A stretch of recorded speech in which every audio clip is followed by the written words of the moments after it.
going on, Jerome's? So trying something different, recording the Wednesday Vikings news dump. He sees you when you're pooping before Wolves and Mavericks get started. So, adios mio, please let there be a Game 5, because if there's a Game 5, the Wolves are winning Game 5, there's going to be Game 6. So please let that happen. So, speaking of dump, so my 4-year-old son refuses to go number 2 in the toilet, right? Big toilet with the seat adapter, little toilet, no go. He demands to go in a diaper no matter what, and he will hold it. Like, he will fight you tooth and nail. Like, he will be like a Navy SEAL refusing to quit and ring the bell, holding on to his poop if he's not in a diaper. I don't know what to do. Because, I mean, his sister was fantastic. It was just like, done. But apparently this is relatively common, but we'll see. We'll get through it. I've started to cut holes in the back of diapers trying to trick him. Because at this point, hell, just poop on the floor, man. I don't care. Just do something. Anyways, Vikings OTAs are back at it, day 4. Week 2, it is on right now. Got mandatory minicamp next week, and then another week of voluntary OTAs. Now, I think what Kevin O'Connell's going to do is he'll dismiss the veterans for the final week of voluntary OTAs, and then I think that it'll be the young guys working with the coaching staff. But either way, Vikings putting in that work. You absolutely love to see it. Now, speaking of OTAs, so Pelissero reported this yesterday, that they're considering a change. The NFLPA, Pelissero, go. End of OTAs. The NFL Players Association is working to finalize a proposal to overhaul the offseason starting as soon as 2025, eliminating voluntary on-field work in the spring in favor of a longer training camp ramp-up, with players reporting in mid-June to early July per sources. Now, the general reaction to this has been poor. Because first off, it'd be very stupid, because the current setup I think is perfectly fine, because the players after the Super Bowl, they get a couple months break, and then they're back at the facility for voluntary workouts, and then you get into the voluntary organized team activities, and you saw that. I mean, players in February, March, April were at TCO, even though they didn't live here year round. They're getting the workouts in, they're hanging out with the teammates. It's fantastic. And then OTA start in earnest in May.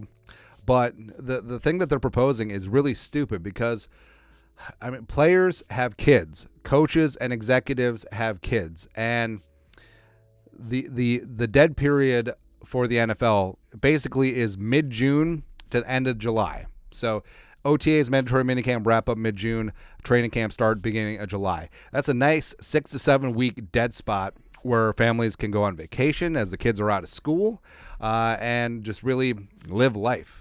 As opposed to, so if they have their break right after the draft, first off, so you're going to draft players, maybe you'll have a rookie camp, but then the next time they're on the practice field in an organized fashion will be June.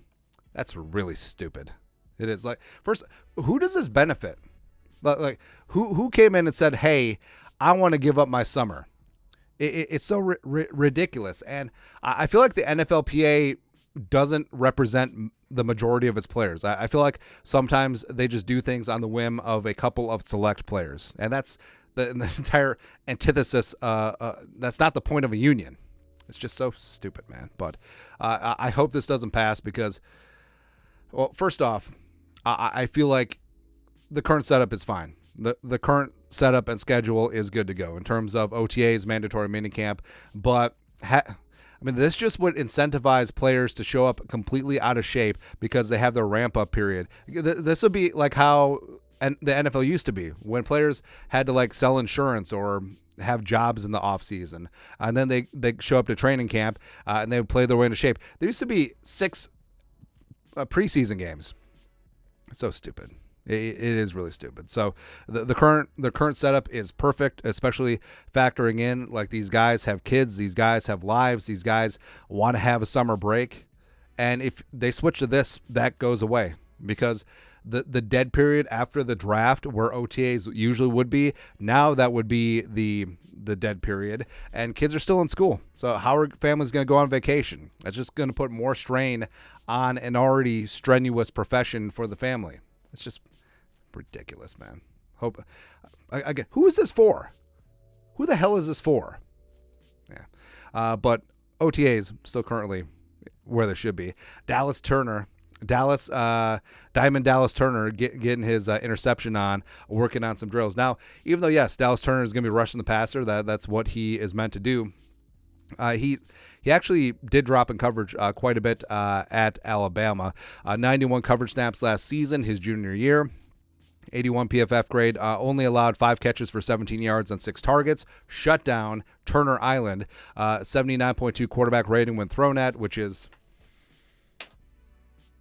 good, which is pretty good. Also, 0 career pass broken up or interceptions on 238 coverage reps. But basically, so Turner dropping into coverage is like the changeup for Mariano Rivera. Like, he's got 2 pitches. Like, he's got the 4-seam fastball, which is coming, and that's Dallas Turner's speed rush. And then eventually you got the changeup, right? So once you're used to Turner rushing, all of a sudden he drops back. Other guys are rushing, and that's the name of the game, man. But, I mean, Turner does have that ability to drop back, and that's something that Flores will prize. He loves versatility on the back end of his defense, and it's just going to be so fun.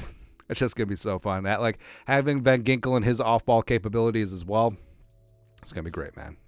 Also great. So Khyree Jackson inked up his contract.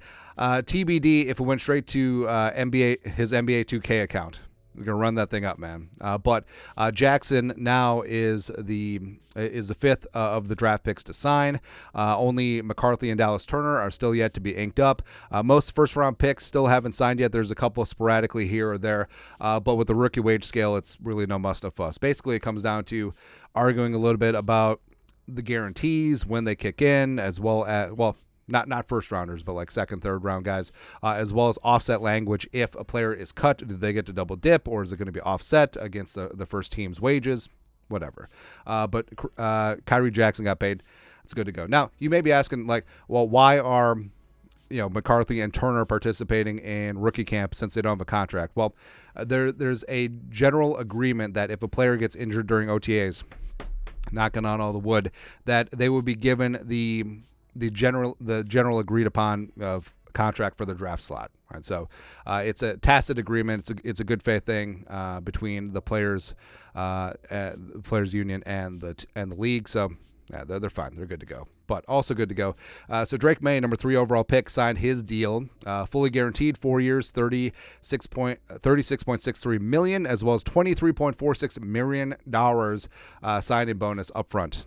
That's great, man. So things are getting done, and it's not like market setting, but generally once higher picks start getting signed, that's when everything trickles down, because then the agents, they have that chart, what's going to be precedent for this year, and then everything else will take care of itself. So I would expect McCarthy and Turner to get inked up before the break in a couple weeks after the final voluntary OTA.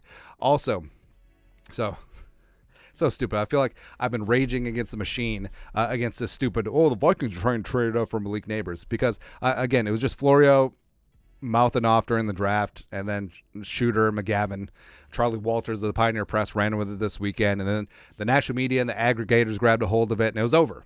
It was over, man. But Seifert, again, we covered this earlier, but the rumor has made the rounds, and it's admittedly Juicy Lucy. Oh, sorry, Kevin Seifert, who's not Carl Gershmidt. Who's not. But the Vikings did not try last month to trade up and draft wide receiver Malik Neighbors. Great player, but the Vikings have a better one in Justin friggin' Jefferson. Still working to extend Jefferson, and no interest in trading him. That's right. So I cannot wait until July 31st, training camp.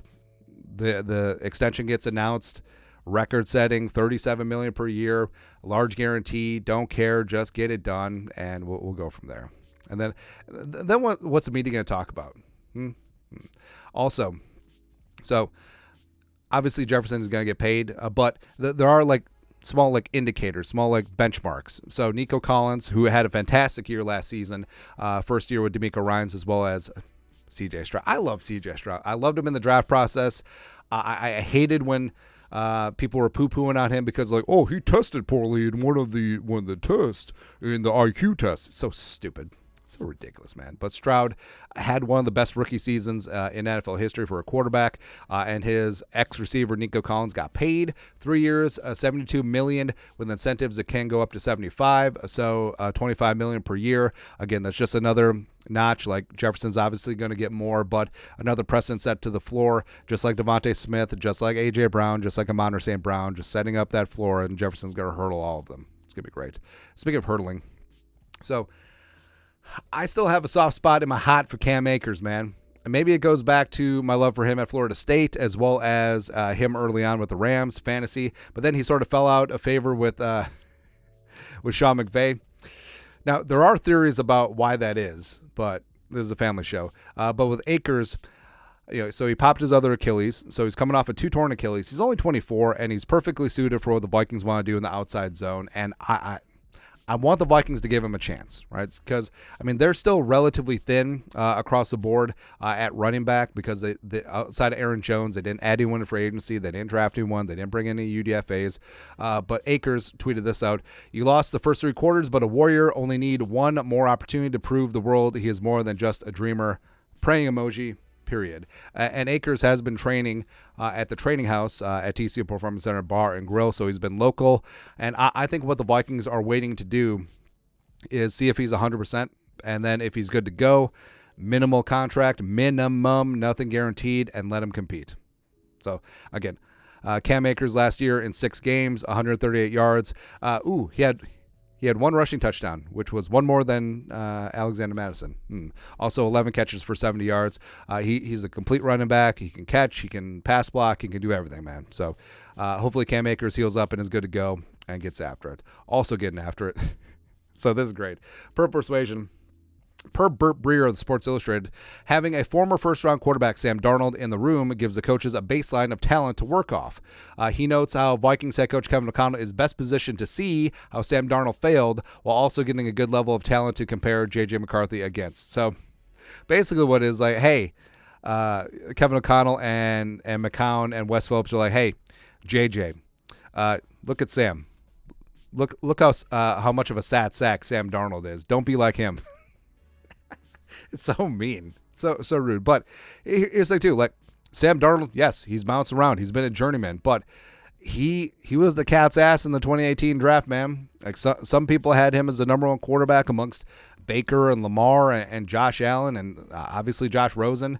Never trusted Josh, but I mean Darnold just didn't work out because of the Jets, because of the Panthers, and now I think that he gets a beautiful opportunity here. But also I think McCarthy's got to know, it's like, hey, just because you're a first-round pick, just because you're a top 10 pick, just because you're the highest drafted quarterback in franchise history, you're not going to be handed anything. Like, you are fallible. Like, you're going to have to work and get after things as well, even though you're in a great situation compared to what Darnold was.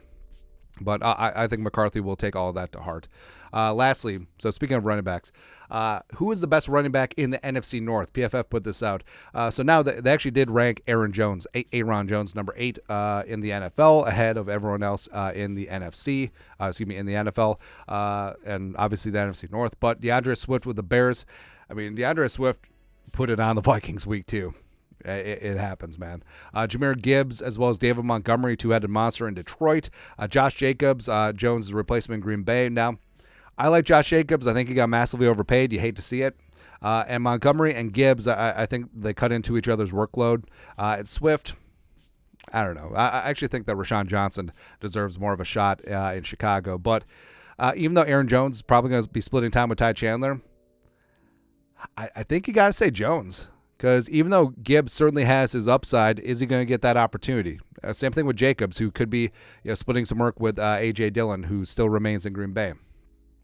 Also Marshawn Lloyd, the draft pick from USC. So, I don't know. Like, I'll take Aaron Jones. And that's what's so annoying is that for so many years, like, Aaron Jones, a product of UTEP, like, I respected his game.